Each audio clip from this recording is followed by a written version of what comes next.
28 years later, The Bone Temple. This film was badass. Spoilers, spoilers, spoilers. Open up and we're with Spike and we get to see the interaction with him and the Jimmies. There is a brutal 1v1 fight where it's one of the Jimmies versus Spike. And Sir Jimmy Crystal, Lord Sir Jimmy Crystal, he's sitting on his weird little throne and he's encouraging them to fight. And I love the little sequence where, building up to this event, we get these wide shots that are kind of going over the empty pool, showing the random slides, showing all the decrepit buildings. It's a nasty, grimy place, and this is where the Jimmies are living right now. Jack O'Connell, he absolutely killed it in this role. Like, he nailed everything. He had all the little ticks, like little hand gestures, like Tom Hardy. He reminded me of prime Tom Hardy. This dude is imposing, he's entertaining, he's charismatic, he's quirky, he's weird, he's a psychopath. And hot damn, Jack O'Connell just absolutely nails it. And Ray Fiennes, like, holy shit, we knew he was good from the first film, but he just continues on as Dr. Kelson. Dr. motherfucking Ian Kelson. Going back to that scene though, Spike ends up killing the dude somewhat accidentally. He pulls the guy's pants and he stabs a knife right inside like an artery on his leg. Doesn't even know till he pulls it out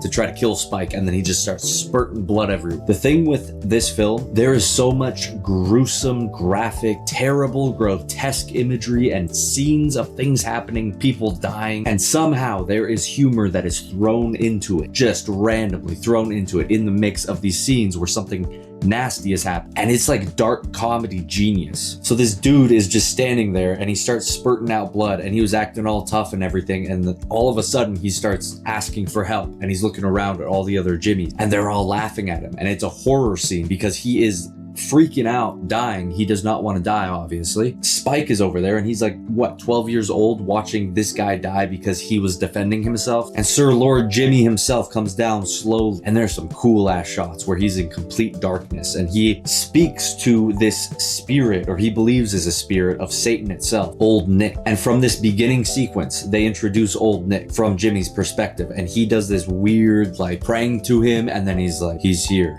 He's listening. He's with us. He is obviously delusional, but there's an aspect to it where you could kind of put something in there if they wanted to make it more of a spiritual movie. And I love that shit. It's ambiguous enough to where there's room for interpretation. But again, he's nuts as fuck. We then move over to Dr. Ian Kelson, and he's just doing his thing. He is living his life. He goes back and he ends up getting the pregnant zombie that was killed in the first movie being 28 years later. And he grabs this zombie and just takes it back, and you get to see his sort of quiet, not really peaceful life, but his quiet life. And it's very, very isolating. It's very depressing. And all of a sudden he starts singing because he just remembers a song or he wants to sing. And then the alpha hears it. And this is where you know.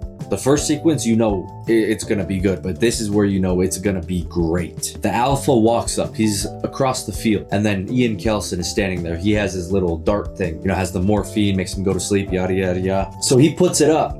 And then Samson, the big alpha dude with the huge dick, he just kind of stops there and he's like yelling and he's aggressive. It's the rage virus. But Kelson doesn't fire yet because he's not running at me. And so then he slowly puts it down, and then Samson just starts sprinting. Rah! And then he puts it up. Samson stops and he's just standing there. And he's like flexing his pecs. He's doing this shit, and then he slowly puts it down and he comes running. It's kind of like a back and forth thing until at the very last moment, Ian Kelson shoots him with the dart. But he sees that there's a glimmer of hope. There's a glimmer of some sort of consciousness that isn't all zombie. That there is a human soul still somewhere inside of Samson. This movie has so much. Spike is now part of the Jimmies. He does not want to be there. He does not like what they do. He wants to get the fuck out of it. Let me say again, Jack O'Connell, he is so freaking good. I want to see a Jimmy, like his mini series or something on like HBO Max. Like, he has such charisma as this character, and if this is the last we see of him, like, goddamn, I hope it's not. Now I want to jump into one of the events of the movie that is completely disturbed. I was sitting there watching it and I was like, I kept going from like a bit of a smile because of how good Jimmy was and how good some of the dialogue was and how everything was presented. I was like fighting a smile because as this scene is going and I'm appreciating everything about it, production wise, the story content is just so bleh. They are doing a charity event, and what that is they are basically offering people by killing them to Satan, to Old Nick. They are delusional beyond all belief. In this scene, Jimmy announces that they're gonna do it's like jackets off or something, where it's like a piece of clothing that is on your upper body. And what they do is they hang them up, take their clothes off, and then skin them piece by piece. They skin these people and they're laughing and they are just having the time of their life. There's a few of them that know it's like gross, but Spike is the only one who is truly still pure. This scene was just so brutal. I have not had a time in a theater where I have been watching a scene or a sequence becoming so cringe induced and squirmish and just like tense. That is a testament to how much they don't care about what they show. They just care about the story and about the impact and the oomph that the scenes have with the character. Before that sequence, Jimmy sends off one of his little Jimmy fingers, whatever they call them. He sends her off by telling her to fuck off, to go see where the smoke is coming from or something like that. I didn't really catch it, but she basically was sent off to go wherever Dr. Kelson was. She goes there, she has her binoculars and she's looking and she sees Dr. Nelson chilling with Samson. So what happened with him and Samson is that he ended up using the morphine dart, and this causes Samson to just be like kind of in a comatose state, but he's still alive, he's still aware, he's still like awake, but he's just so drugged out that he can't move. And in this paralyzed state, Dr. Kelson starts speaking to him. He starts like communicating his thoughts, and then he starts opening up about like his ideas, and he basically becomes like a friendship. Through this friendship, Dr. Kelson ends up having Samson come, I'm assuming is like every single day. They meet up and there's this cute scene, and it's so crazy that I say cute to describe this scene, but it's essentially like a montage of Dr. Kelson doing things with Samson as their relationship, their friendship is growing. Imagine from Samson's point of view. He is this zombie, this alpha, and they show from his perspective the crazy demon-like screaming that people look like to them, which is another cool thing. This series is just like creating so many little directions that zombies could go and different additional details that you could add to the actual overall mythos of zombies. But back to Samson, he is just living in the forest, and you see a couple of times as he's passing the trees, it's kind of giving like PTSD flashbacks to the trees zooming by when he was on the train, because on the train is when the zombie outbreak happened. That's what got him to the point that he is currently located. His train crashed there because of the zombies, and he's just been living there for 28 years. Dr. Kelson as well, he's just been isolated for so long. You heard in the first movie that they just kind of saw this crazy looking guy and they left him because he was crazy. Turns out he wasn't crazy. He just had some really far out ideas that needed some faith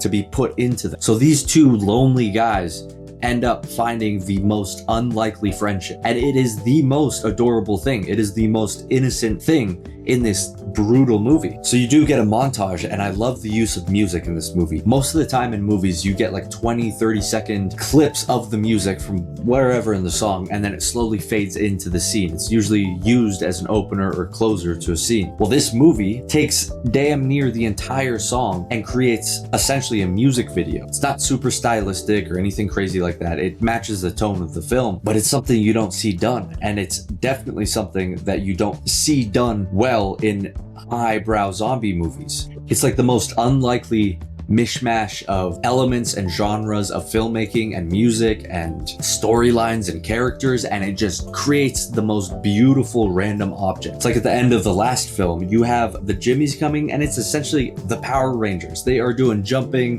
flips, they're doing like crazy ass combo kills to zombies. The camera work is going at like Dutch angles and quick zooms and snap back things and just everything. It's so different, but it's so good. So Kelson and Samson have that friendship, and jumping forward to when that Jimmy girl is looking at them with the binoculars from afar, she sees that Dr. Kelson, just this guy who is covered in red and he has this huge temple of bones, skulls, death. She sees that this guy has an alpha sitting down, and he's like dancing with him and just having fun and like being friends. And she's like, what the fuck is happening? That night when she comes back and the Jimmys are doing that charity event where they're skinning the people alive and just nasty, she sees Spike and he runs out and he's throwing up because he can't be in there. He's literally watching people scream, being tortured to death. And the worst part is they're doing it one by one. They have the dad, the mom, the grandpa, and then the son. And the sister escaped. She's pregnant, but she's like in the attic of this place that they're in, watching from above. She could have just ran away, but I think she wants to like try to help her family or something, which she ends up doing. And it's badass. But Spike runs out. He's just throwing up. He's like, I can't do this. I can't do this. And you see the Jimmy and you're like, is this Jimmy girl like really, really dedicated to the Jimmys? And she initially says like, no, you have to. And he's like, no, please, I can't. And she just kind of breaks. She's like, okay. So you see that there is this part of humanity of her, and it's this part that actually cares about Spike. So she stays outside of the barn with Spike as the Jimmys are doing their thing. Now we go inside of that barn, and from the pregnant sister's perspective, she's up there. She sees that her brother, about to be killed, is given the choice from Sir Jimmy Glamour, whatever his name. His choice is, 1, if he refuses, is charity. 2, is if he accepts the offer, he gets to do a 1v1 with one of the Jimmys, and if he kills that Jimmy, he has to replace. Or 3, he can just continue on with charity. So it's pretty much like a lose for this dude, but there's some hope. Except this dumbass, he decides to pick out the smallest looking Jimmy who's in that room at the time because Spike isn't in there. And this Jimmy is a freaking psychopath. She is like Ty Lee. Is it Ty Lee? She's like Ty Lee from Avatar: Last Airbender. She is doing like crazy, like a little snake or something. Like she is just someone you don't want to fuck with. She had some ninja training or something. Like she is that good. And this dude is just like some random guy who's just living and not even good at killing zombies. So yeah, it goes about as good as you expect. And the sister's watching. Her brother gets like stabbed in the stomach and stabbed in the leg or something. And then I thought she cut open his vein, and maybe, but I didn't see a lot of blood splurt out, but it was nasty. You see damn near it. And then she asks Sir Jimmy Crystal, can I do the charity event, undo the trousers, or whatever the hell they call it? And he says he has to ask Old Nick. And then he says Old Nick says he's delighted. So she goes ahead. I don't know what the hell she's gonna do. It sounds like she's gonna skin him from the pants down, but then she starts doing some weird like sexual stuff, like rubbing up all on him. And I'm like, maybe she's gonna do something even nastier. And before she even gets the chance to complete her sentence of what she is gonna do to him, and I was very curious how that was gonna end. Like she was gonna say the word cock, but I'm sure she was gonna say some more stuff. She gets like smacked in the head, and it's a close-up of her face, and you're like, what the hell's happened? And then she starts spouting nonsense about like her cat or something, and then some blood starts coming down her nose, and then all of a sudden it changes shots, and you see that there's this huge hook. It's the hook that the pregnant sister was looking at. It's stuck in the back of her head, and it's just gnarly. It was just, whoa. She topples over, not knowing what the hell's going on. She's still alive, just completely brain fucked. Sir Jimmy is pissed as hell, and he tells them all, go get that pregnant bitch, blah, blah, blah. Kill her, like bring her to me, whatever. They all start running. As this is happening, the brother who got like gutted and cut and his wrist slit, he's like crawling over. He grabs this propane gas tank and he lights it up somehow, and he catches one of the other Jimmys on fire. He starts screaming for his life, running around, flailing his arms, and he is dying. And he is dying pain. And Sir Jimmy looks around and he's just losing his shit. And god damn it, Jack O'Connell, he needs to win I'm not gonna say an Oscar for this performance, but if he does, like he should. He needs to win some goddamn Oscar sometime soon. He is so good. Absolute carnage breaks out. Spike gets a chance to kill the girl. He doesn't. And then he begs her to take him with her, and then she like does this juke out where she slowly approaches him like she's gonna be a new motherly figure to him, and then she just punches him. I think she punches him in the nuts or something because he's on the ground. He's like holding his lower abdomen or something. It's a dirty move, and she just runs away, and he comes back to Jimmy empty-handed. Jimmy is pissed. He is about to do something crazy to little old Spike, And then the Jimmy girl that was sent and ended up seeing Dr. Kelson brings up the idea of going to see Dr. Kelson in person, but under the guise, and technically to her it's not a guise, but under the guise of Dr. Kelson being old Nick. I mean, starting at the scene where Jimmy is looking through the binocular, Sir Jimmy is looking through the binocular. You get to see all the other Jimmys behind him, and he's looking, and they're like, is that him? And he's like, and he's so unsure, and you know he's full of shit at this point. His reactions, his responses to the other Jimmys when they talk to him, when they say things to him, just facial expressions, body language, everything, it shows this dude is full of shit, but he's also full of confidence. Perfect cult leader. And that's what the Jimmys are. They're just a cult of psychopath killers who just do nasty shit. And for the sake of this film, I love them. So this is where the comedy really happens, and my wife was losing it in the theater. I thought it was funny, but she was just, it was cracking me up how much she was laughing. Sir Jimmy enters and he's just so confused and in awe, but also scared. And it's all in the facial expressions. It's all in the pacing of his walking, in his movements of looking around, nervousness and all that. He goes up to Kelson and he's like, are you Saint Nick? Are you old Nick? And Dr. Kelson is just like, I don't know what the fuck that is. I'm just me. I'm Ian. And they do kind of a back and forth. And Jimmy kind of goes from having this weird experience where he's gonna meet Satan himself to, oh, this is just a guy. And Jimmy kind of drops the act. He moves forward with Kelson and they just go sit down and they have a heart to heart. And again, it's one of those things where it's so funny because of the situation of this psychopath serial killer and this doctor who's seen as a loony, and both of these guys are kind of threats to each other, but they somehow have a civil conversation. Jimmy gives Kelson the ultimatum of, you're going to pretend to be Satan so that my believers continue to believe in me, or I will kill you. And that's not really a choice for Kelson, but I do love the way that it's presented because Jimmy is being the most nice he has ever been in this new age zombie world just because he thinks he might like Kelson. Again, it shows how delusional and how messed up Jimmy's thinking is, and how messed up his decision making is on what is the best choice and how to approach people and what is a good deal. He essentially says that this is a good deal for both of them. So they wait a night and Kelson just goes hard. Incredible. So when the Jimmys walk into the camp, they're greeted by the entrance of the Bone Temple. And like I said, there's candles everywhere. So it has this sense of ominous illumination. And as they're entering, you know, they're thinking that they're gonna meet their father, their king, Satan. And as they enter, they look around, they look up at the skull altar. There's wind slowly moving through, pushing the lanterns. It's very, very beautiful and serene and peaceful. And then all of a sudden you start hearing Iron Maiden. Kelson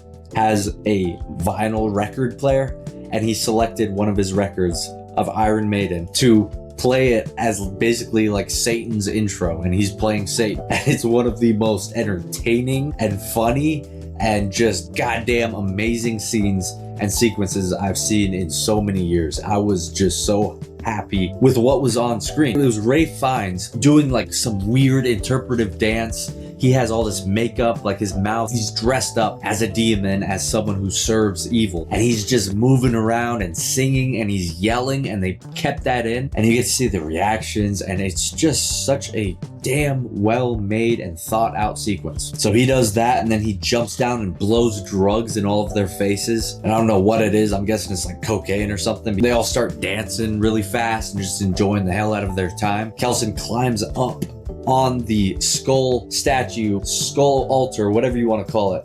And he's yelling and singing and screaming and doing weird faces, and you can tell they were having fun. And all while this is happening, you see Jimmy, and he realizes, he knows because he asked this of Kelson, but he knows that this is a performance. And you get to see a close-up of his face where he's basically giving thanks to Kelson, like saying, this is awesome, you're the fucking man, thank you for hooking me up, bro. When did you ever think you would get to see Ralph Fiennes doing karaoke to Iron Maiden, dressed up as Satan, jumping around bone altars and bone statues with 5 serial killers all around? This happened, and it was damn good. It wasn't even just like entertaining, it was emotional and it was intense.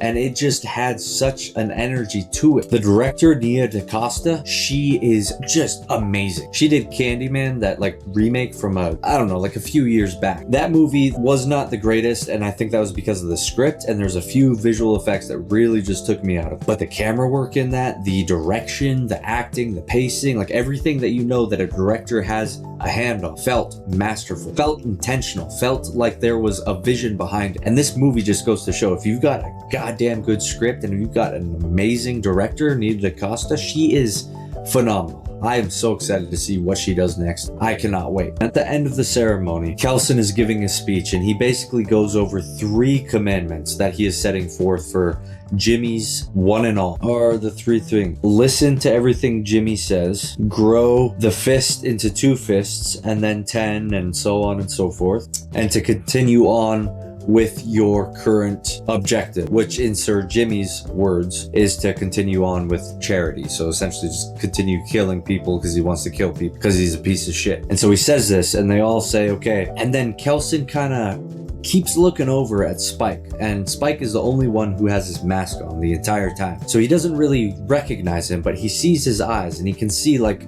you know, his size and everything. He just saw him, and he takes his mask off. And as he does that, he says somewhat loudly, which, you know, I feel like they should have had him whisper a little more, but he says, Spike? And there's a really loud K as well. Like, I feel like they'd hear that. Spike just kind of like does his thing. And at that moment, Kelson does a smart ass move. He says there's another command. And Jimmy's like, no, there's not. And again, humor in this scene is just so good. He says that the next commandment is as there was with Jesus being crucified, put to the cross, because he is God's one and only true son. Kelson says, because he's pretending to be Satan, and everyone believes him to be Satan, that him, Satan's only son, true one and only son, also needs to be crucified so that he can be reborn as the greatest version of himself, as Christ was reborn, or I guess resurrect. I'm not the best with verbiage. So he says this, and immediately Jimmy's like, oh fuck, he's turned against me, and he's turned his little fingers against him because they all believe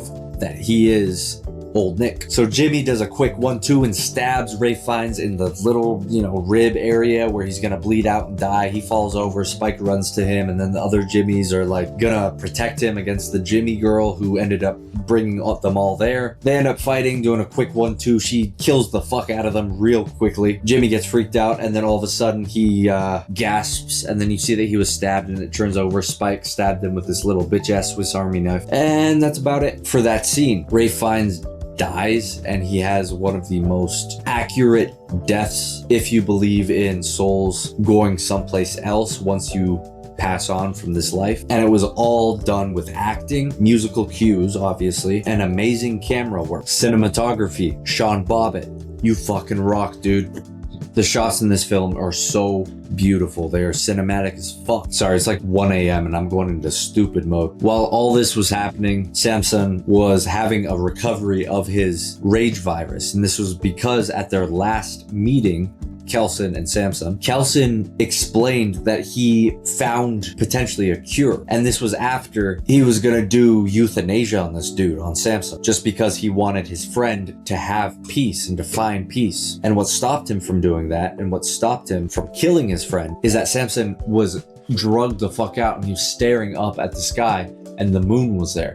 And he kept looking at it, and it was cool because they were doing it like in and out of focus, as if we were seeing from his mind, because we also got the audio distortion of Ray Fiennes talking. And as Ray Fiennes is about to euthanize this dude, Samson says, moon. A freaking zombie just talked, dude. Ray Fiennes freaks the hell out. He drops the needle that was gonna kill the guy, and he starts working on that cure or whatever can help Samson, his friend. He's literally finding a cure for the zombies because he's a good friend of one of the major zombies in this area. Ian Kelson is one risky, ballsy motherfucker. I would not do that. I would be one of the hunters, like my wife said. That would be us. We'd be killing these fuckers and not doing a goddamn thing to save. Samson took the vitamins, essentially, because it was all like different types of vitamins and medicines and herbal remedies. And he started to have clarity. He was walking around the forest, not having these PTSD flashbacks, instead able to enjoy nature. He was touching the water, putting it to his face, like feeling it in his hands.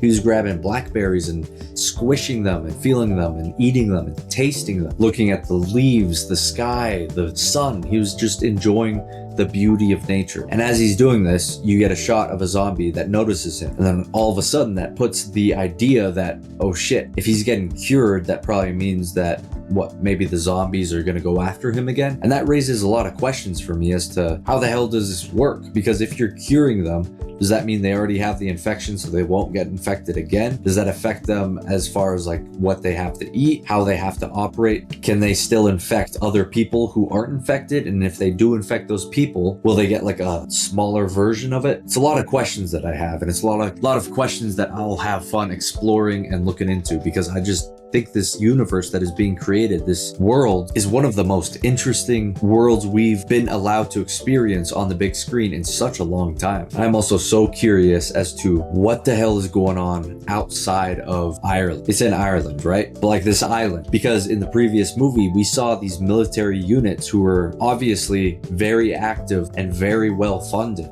And they were there to do what exactly? Like, there's so many questions, because the last military guy that was traveling with Spike was talking about being a delivery driver. So that means that there's still internet and ways that we're ordering things online, and people are driving through highways, and even said that he would rather be stuck in traffic. So traffic is still a thing. There's still that many people. So what the hell is going on in this area? So as Sir Jimmy is crucified, he's upside down, he's still alive. He starts praying to Satan to basically come save him, or cursing him, I can't remember. But all of a sudden, he sees coming from the entrance Samson, and he doesn't know that that's the Alpha. He doesn't know anything about this being. He is in such a state of delusion that as he sees Samson walk up to him, we see from his perspective a big ol' 8-foot tall, completely naked, buff as fuck Satan. He has the horns and everything. And he starts making weird gasping sounds out of elation and comfort and joy, because his father is now finally there. The tragic thing of Sir Jimmy's character is that he started off this journey into madness when he was a kid. It started off with his father. It started off with him watching Teletubbies, first of all. And then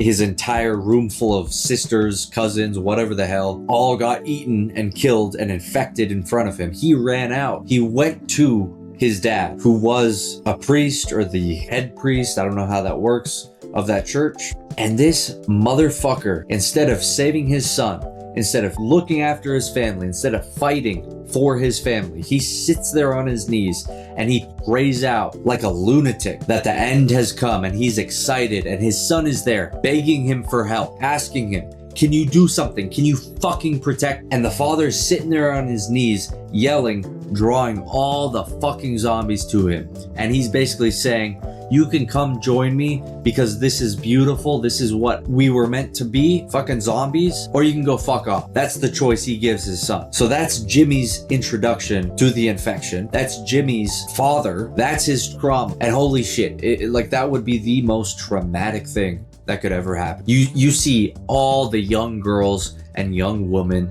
in your family get murdered and killed in the same room that you were in at the same time. You were all watching Teletubbies. And that's why he brings up Teletubbies, because it's just like a traumatic band-aid that he's just making jokes about and dealing with it that way in a very unhealthy way. And he's got his father's abandonment and essentially complete rejection of Jimmy's existence, and his care for him whatsoever as a parent, as a father, is just completely obliterated. So you take that, and he lives with that. He grows into whatever he became from that. And how he ends his story is that the thing that he truly believes, because he's told himself over and over and over, because he knows he's full of shit as the cult leader, as far as like being the anointed one, but he still believes in the devil, and that's where he's put all his faith into. He reaches out, he cries out, he just wants an embrace from the Father. He wants to be felt like he's held. That's all he wants. That's all he has ever wanted as a human being. And he's in this state of psychosis where he is seeing the devil Satan, the Antichrist himself, walk forward, and he's yelling out for him, please just give me some sort of, like, anything, just even look my way. And absolutely nothing. Nothing. And not even nothing. Satan walks over and grabs Kelson, the guy who foiled his whole plan. So it's humiliating as well. It's just the ultimate worst ending. It's like tragedy. At the same time, as I'm thinking all this, as I'm feeling sorry, I just remind myself that he is a demon. The only people that survive is Samson, and he is like cured. He can completely talk. He has this badass fight sequence on the train where you think he's gonna get eaten by all these zombies that followed him, but instead he just beats the fuck out of them all, like rips their heads off, like does some badass shit. He gets his ass kicked too, because there's like 30, 40 zombies on that train. 1 versus 40, but he somehow makes it back. Spike and that Jimmy girl, they walk off into the distance. Then we get a hard cut to a new scene. And guess who it is? It is mother freaking Cillian Murphy, motherfucker. Dude, it is Scarecrow himself. He is back, baby. Final scene. We get Cillian Murphy, and he's in his house, protected. He's talking to his daughter. He's like a school teacher or something. It's the day of the exam, the day of something, and he's spouting nonsense. I can't focus, some Russian bullshit. And then all of a sudden the daughter, she hears some sort of screaming, some grunts, something, and she's like, you hear that? And he's like, no, I don't. And she's like, listen. He's like, okay. And he's like, I hear that. They go outside. We see a horde of zombies running down, and then he looks down with his binoculars. It's 2 people. Oh wait, one of those is in that orange jumpsuit looking thing. It's Spike and Jimmy girl. The daughter's like, Dad, should we help them? And he's like, just looking, not really saying anything. And she's like, Dad. And he's like, yeah, of course we should. And then he picks up his rifle. All of a sudden the music starts cueing. It's that like guitar, you know, the guitar from the first movie. I'm bubbling with excitement. I'm sitting in the theater chair. I'm just like, oh my God, I can't wait for the next one. My wife is next to me. She's literally going like, oh my God. Dude, nostalgia sells. I'm serious. This is just Cillian Murphy, the song that is in the first film. I mean, it's kind of in like all of them, but it's a song for this franchise. Man, Cillian Murphy, he got that gray hair now, like the silver hair. He's starting to look classy now. Anyways, that is the end of the film. I just gobbled this movie up. I cannot say enough good things about this film. It was so experimental in all the best ways possible. It was gruesome as shit. It was bloody as hell. It was intense. It was emotional. It was ferocious. It was inspiring. It was just everything I wanted and more. All of that with the fact that Nia DaCosta directed the shit out of this movie. Jack O'Connell, Ralph Fiennes, they killed their roles. The guy who played Samson as well, I don't know his name, but he absolutely nailed it. He needs to be in some like action movies. I need to see more of that guy, and not for the reasons you guys are thinking. Unbelievable. My own subscribers. That movie was a 10 out of 10. 10 out of 10. It was better than the first film. It was more thoughtful. It was more entertaining. It was more horrific. It was 10 out of 10. Shit. All right, I'm gonna show you guys this as well. That's the end of the video, just so you know. These are cards that I'm going to be submitting to PSA pretty soon. Persona 3 Reload. It's an autograph card. It's a Charmander from Obsidian Flame Pokemon Center exclusive. That is a Hypno. I just bought it recently. I love it. I don't know which one that is. My wife's One Piece card. That girl. My wife's Demon Slayer. We bought a bunch of cards in Japan. I don't think I should grade that one, but sentimental. Acerola. My wife's card. Oh, you see this? This is from Mega Evolution. This card my wife pulled. It is the chase card of that set. Team Rocket's Mewtwo, Eevee.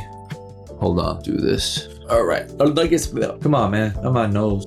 Charmander, Iono, Mega Genghis EX, whatever the hell. Erica's Invitation, Giratina Level X, Cynthia Team Up, I don't know. Tag Team, Mimikyu, Gengar, fucking sexy, I love it. Sabrina's Gengar, Japanese Band Edition. Luna something, it's my waifu from My Hero. Again, Mirko, my waifu from My Hero. Charizard V-Star from the Charizard UPC box. I don't believe how much these cards have become.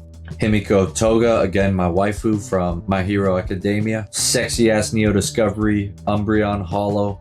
Not Neo Discovery, it's a Japanese one, but love it. Charizard EX Japanese, this is from my friend.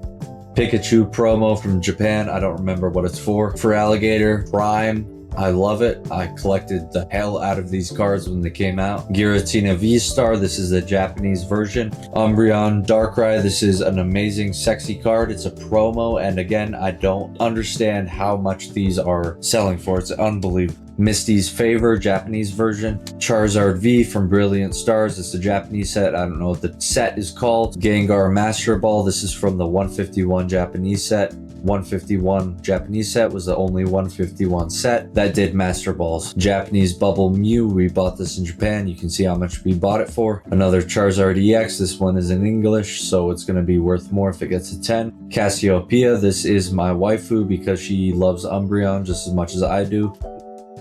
You see my tattoo, Umbreon. See, I love it because I have a piece of tattoo that's inked on my body that I paid $650 for, so you can see that I love Umbreon, right? Sylveon Japanese, you can see how much we paid for it. Holy shit, 7,000 yen.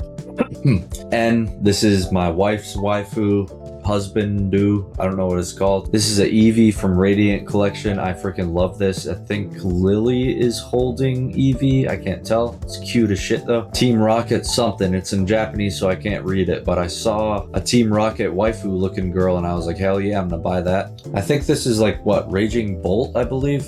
I can't remember. This is like Entei. No, wait, Raikou. This is Raikou if it was like in the weird versions that they did. This is N with some people behind him. This is the best Iono card ever created, and I think it's going to be my all-time favorite waifu card. Bulbasaur, pretty cool. Mega Gardevoir EX, probably not worth grading, but pretty cool. Iono from, what was this? Paldean Fates? Kind of weird art, but it's also really well done as far as like the shading, the highlights and all that. I like it. Rowlet Scream promo. I love this card. This Pikachu Japanese promo, I don't remember what it's for. Charizard EX, dude, what the heck? This is a card that my wife pulled from a 3-pack. We paid like $15 and she pulled this card. Espeon looking all cool. My favorite Poncho Eevee representing Umbreon. What? Umbreon and Karen, what? Umbreon McDonald's promo, what? Boring ass Bulbasaur. Mega sexy Charizard. Potentially Rule 34. My waifu. Cool guy. Nice waifu. We went to a Comic-Con in Japan and Veronica Taylor was there. She's the voice of Ash. She charged a lot, and we also got this card at the convention. So it's pretty cool. Same story, but this is my wife's card. She chose this. Looks a lot cleaner than mine. Do you see that hollow right there? That swirl? Oh my god. Do you see that hollow, that pattern right there? Oh my god. We're at Lane's right now. Lane's Chicken. Get filmed. That would have been better. Oh yeah, I do got the toast. Hi, thank you for choosing Lane's. Can I see you? Hi, can I get a 4-finger meal? Regular, spicy, Regular. And sorry, can I actually make it the 5-finger? regular Lane sauce, okay? Yeah, we'll do the regular lane sauce, yeah. What else do you think? Can I do Coke Zero? Okay, anything else for you? That'll be everything. So 5-finger regular Lane sauce, Coke Zero for me, 50 for example, that's okay. Thank you. How's that Lane's?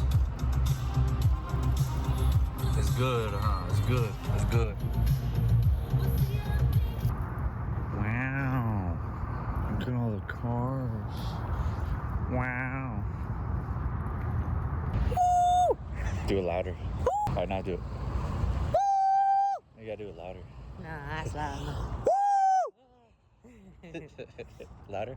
No, I gotta repeat his next time. Penis! Alright, we're on date night. We're gonna go see 28 Years Later, The Bone Temple. We're excited as fuck for it. It's my most anticipated film. We'll let you know how it is, baby.